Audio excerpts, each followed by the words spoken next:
बिस्मिल्लाहिर्रहमानिर्रहीम। अस्सलाम वालेकुम नाज़रीन, फरवाज एनबी न्यूज़ के प्लेटफॉर्म से मैं आपका मेज़बान नवाज भुट्टो आपकी खिदमत में हाजिर। नाज़रीन, सुप्रीम कोर्ट और पार्लियामान के दरमियान जो जंग छिड़ी हुई है उसमें किसी कमी की कोई उम्मीद या तवक्को नहीं रखी जा सकती। ये जंग मज़ीद जो है वो इंतहाई ख़तरनाक होने जा रही है और इसके जो नताइज निकलेंगे यकीनन वो इस मुल्क के लिए अच्छे नहीं होंगे। अब इसमें देखना ये है कि जो सुप्रीम कोर्ट है वो किस हद तक तहम्मुल का मुजाहरा करती है।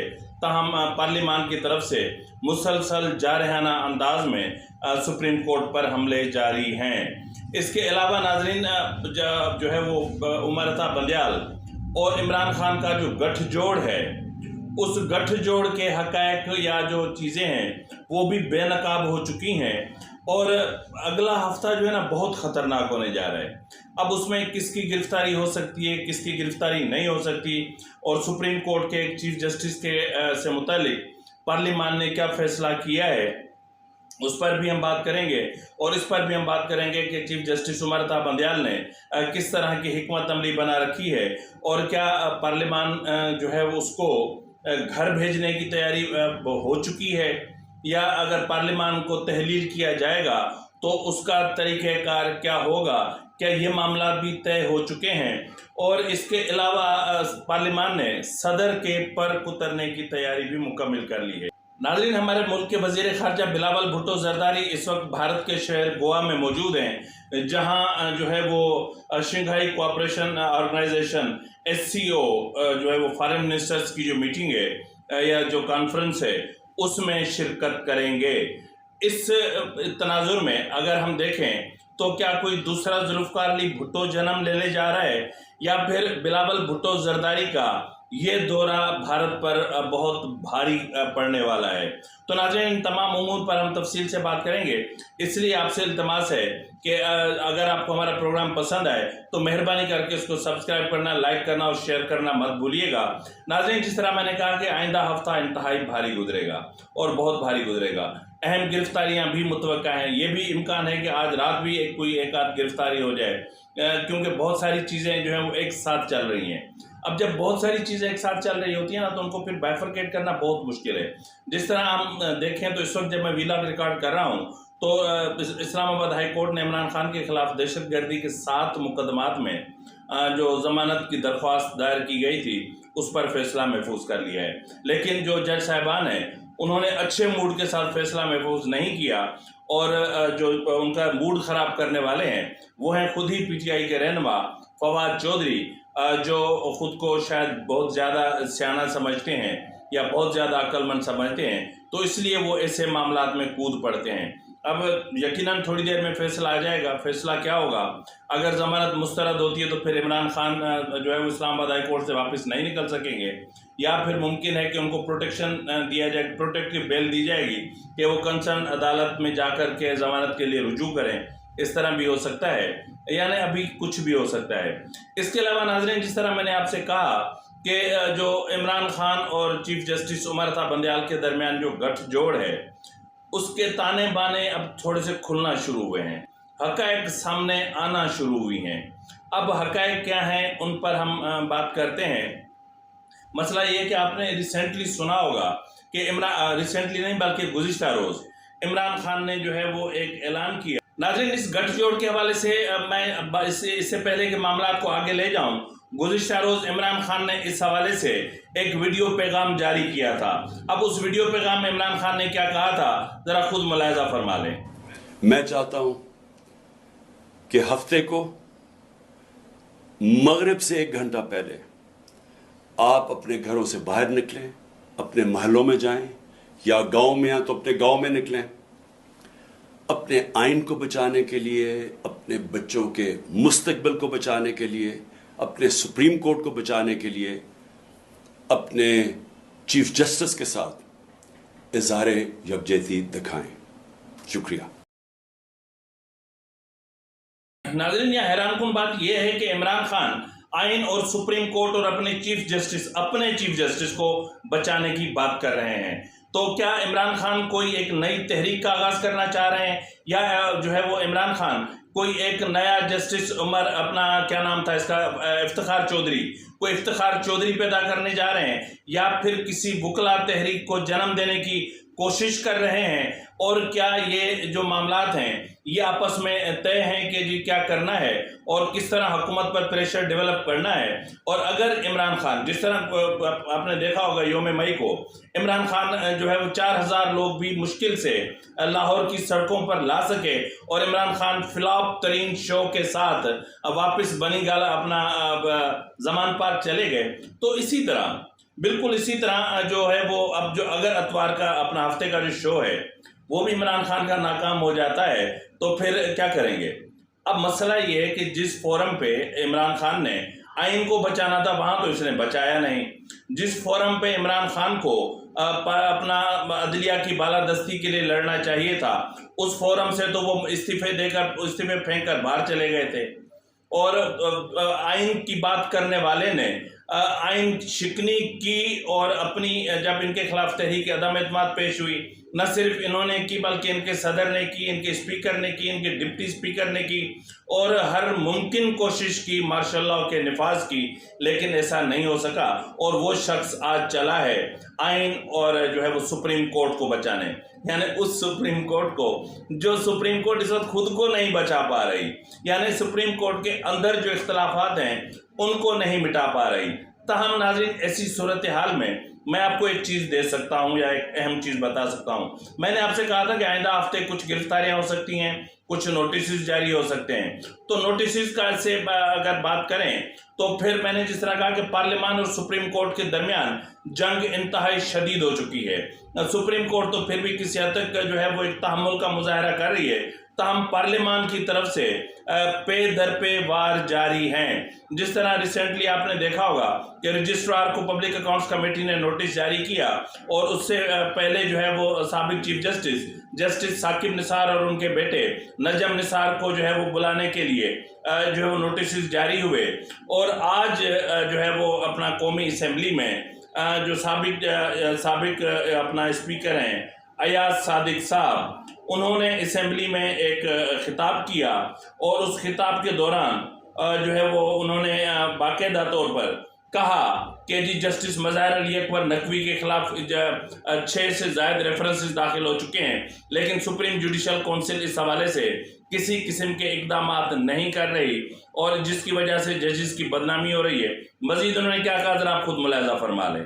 मुअज़्ज़ज़ जज साहिबान के ऊपर काफ़ी उंगलियां उठ रही हैं, जो कि हम सबको तकलीफ है, बिकॉज हमारे लिए तो सारे जज मुअज़्ज़ज़ होते हैं, मगर एक जज साहब जिनके खिलाफ बेशुमार मुआद इकट्ठा हो गया, मैं justice honourable justice Mazahar Naqvi साहब का जिक्र कर रहा हूं कि उनको ये बताना चाहिए कि उनकी सोर्स ऑफ इनकम क्या थी। उन्होंने 11 करोड़ का या 11.5 या 10 करोड़ का एक प्लॉट खरीदा, उसकी मार्केट वैल्यू क्या है, उस पर उन्होंने टैक्सेस कितने दिए, उसके ऊपर जो कंस्ट्रक्शन कर रहे हैं वो पैसे कहां से आए, ये सारी चीजें पता करनी ताकि उंगली ना उठाई जाए जज साहबान से। बहुत ही मुअज़्ज़ज़ है हमारे लिए। उसको पब्लिक अकाउंट्स कमेटी के पास भेज दिया जाए विद द डायरेक्शन कि कोई 10 दिन या 15 दिन में इंक्वायरी करें। इंक्वायरी किसने करनी है? स्पेशल ऑडिट कराएं फेडरल बोर्ड ऑफ रेवेन्यू से, ऑडिटर जनरल ऑफ पाकिस्तान इनकी जॉइंट टीम बने और ये ऑडिट करके ये पब्लिक अकाउंट्स कमेटी के पास पेश हो ताकि हम इनके ऊपर उंगलियां उठनी बंद हो जाएं। जस्टिस मुज़ाहिर नकवी साहब के केस को पब्लिक अकाउंट्स कमेटी को भेजा जाए। This matter is refer to the public account committee under rule 199।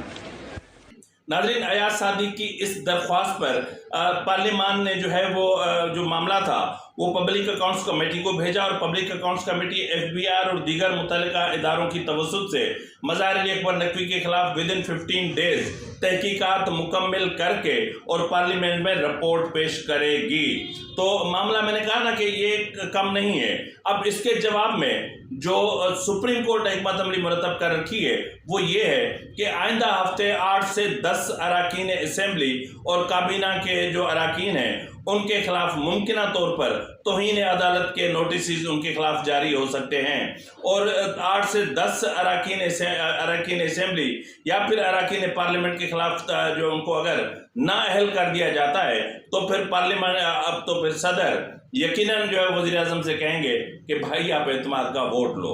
और जब 10 बंदे नाअहल हो चुके तो फिर 72 पे तो असेंबली नहीं टिक सकती ना।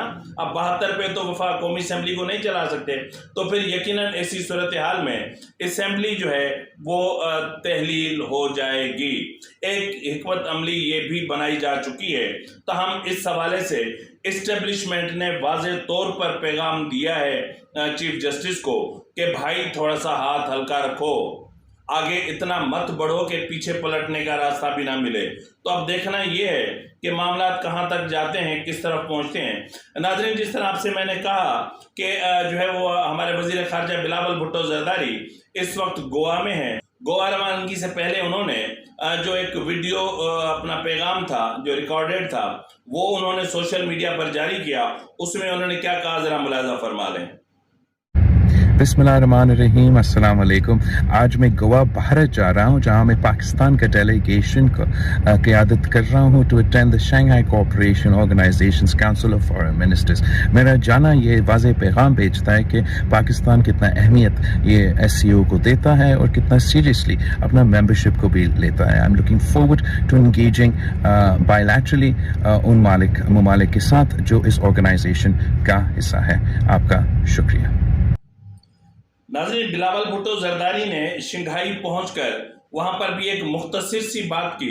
क्या कहा, ज़रा मुलाज़ा फरमा लें। अस्सलाम वालेकुम। मैं बहुत खुश हूँ कि आज मैं यहाँ गोवा पहुँचा हूँ शंघाई कोऑपरेशन ऑर्गेनाइजेशन में शिरकत करना, पाकिस्तान के डेलीगेशन को लीड करना, और मैं उम्मीद रखता हूँ कि इंशाअल्लाह ताला जो हमारा SCO का CFM है वो बहुत ही कामयाब होगा। आप सबका बहुत शुक्रिया।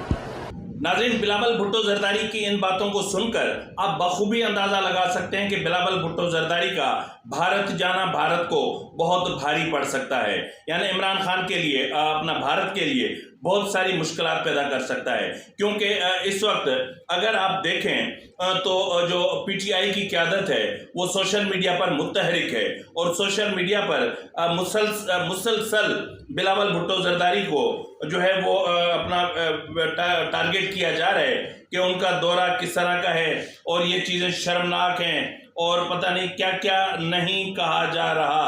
वो जो है वो शीरी मज़ारी साहिबा की तरफ से और दीगर की तरफ से बहुत सारी चीज़ें कही जा रही हैं। यानी अब मैं उस पर क्या कहूँ, यानी मेरे पास अल्फाज नहीं है, क्योंकि ये मुनाफिक लोग हैं। PTI के जो रहनुमा है ना, ये मुनाफिक इब्ने मुनाफिक हैं। इनकी मुनाफिकत का अंदाज़ा इस वक्त आपकी स्क्रीन पर इमरान खान के चलने वाले ट्वीट्स, अखबारी तराशे, इमरान खान अपना नरेंद्र मोदी की मोहब्बत, नरेंद्र मोदी का इश्क और नरेंद्र मोदी के आने की दुआएं, नरेंद्र मोदी के जो है वो मामलात, और सबसे बड़ी बात ये कि कश्मीर को 3 हिस्सों में तकसीम करने का एक अलमनाक और शर्मनाक स्टेटमेंट, और जो है वो जिसमें उसने कहा है कि गिलगित बिल्तिस्तान पाकिस्तान को दे दिया जाए और लद्दाख भारत के हवाले कर दिया जाए और आज़ाद कश्मीर को बतौर तीसरा हिस्सा यानी खुद मुख्तार तस्वुर किया जाए। यानी शर्म आनी चाहिए इस शख्स को कि जिसने बाजवा के साथ मिलकर और फिर ट्रंप के सामने बैठकर कश्मीर को बेचा, जिसने कश्मीर का सौदा किया और आज वो बैठकर और कश्मीर पर लेक्चर दे रहा है। नाज़रीन, इस सूरत हाल को अगर आप मद्देनजर रखें, अगर आप देखें तो फिर आपको खुद एहसास होगा कि ये लोग कितने मुनाफिक हैं। यानी ये सियासत के नाम पे जो धंधा करते हैं, जो सियासत के नाम पे बिजनेस करने आए हैं, जो सियासत के नाम पे और अपनी पार्टी को जो है वो जो रेटिंग बढ़ा के और करोड़ों अरबों रुपए की करप्शन करने आए हैं, जिन्होंने तोशा खाना को लूट लिया और जिन्होंने मलिक रियाज को नवाज कर और अरबों रुपए की करप्शन की, उनको शर्म नहीं आती कि वो आज बैठकर यहाँ पर कश्मीर के मामले पर बात कर रहे हैं। तो बहरहाल इस वक्त जो है वो बिलावल भुट्टो जरदारी गोवा में हैं और मुझे यकीन है कि वहाँ से एक और भुट्टो जिंदा होगा और बिलावल भुट्टो जरदारी वहाँ से जरदारी नहीं बल्कि सिर्फ बिलावल भुट्टो ही बन के लौटा तो फिर पाकिस्तान में उनकी जो पजीराई होगी शायद ही वो किसी के तस्वुर में हो, क्योंकि जो है वो मुझे यकीन है कि वो जुल्फ़िकार अली भुट्टो का पोता है और वो वहाँ पर कश्मीर का जो मुद्दा है, जो कश्मीरियों का लहू है, जो कश्मीरी बेटियों की इज्जत और आबरू के मामलात हैं, या जो इंडिया के अंदर इंसानी हुकूक की जो खिलाफ वर्जियाँ हैं, वहाँ पर जो कत्ल आम जारी है, उन तमाम उमूर पर भी जो है वो डिस्कस करेगा। और भारत की तरफ से जो बॉर्डर पर जारियत करने की कोशिश की जाती है, फ्लैग ऑपरेशंस या एक फॉल्स ऑपरेशंस या एक जो है वो फिल्म बंदी करके और अपने लोगों को बेवकूफ़ बनाने की कोशिश की जाती है, उन उमूर पर भी जो है वो भारत के अवाम, न सिर्फ भारत के अवाम बल्कि जो अपना जो SCO है उसके जो अरकान हैं उनको भी आगाह करेगा कि भारत का असली चेहरा क्या है। एक भयानक चेहरा, एक खौफनाक चेहरा, एक वहशतनाक और एक दहशतनाक चेहरा, बिल्कुल इस तरह जिस तरह नरेंद्र मोदी का चेहरा एक भयानक चेहरा है, तो ऐसी ही यही सूरत हाल आगे होने जा रही है। तो नाज़रीन, हमें यकीन है कि बिलावल भुट्टो जरदारी भारत की सरजमीन पर इस तरह से लौटेंगे जिस तरह जुल्फ़िकार अली भुट्टो शिमला से लौटे थे। तो इसी के साथ ही नाज़रीन, अपने मेज़बान नवाज भुट्टो को इजाज़त दीजिए। फ़ी अमानिल्लाह।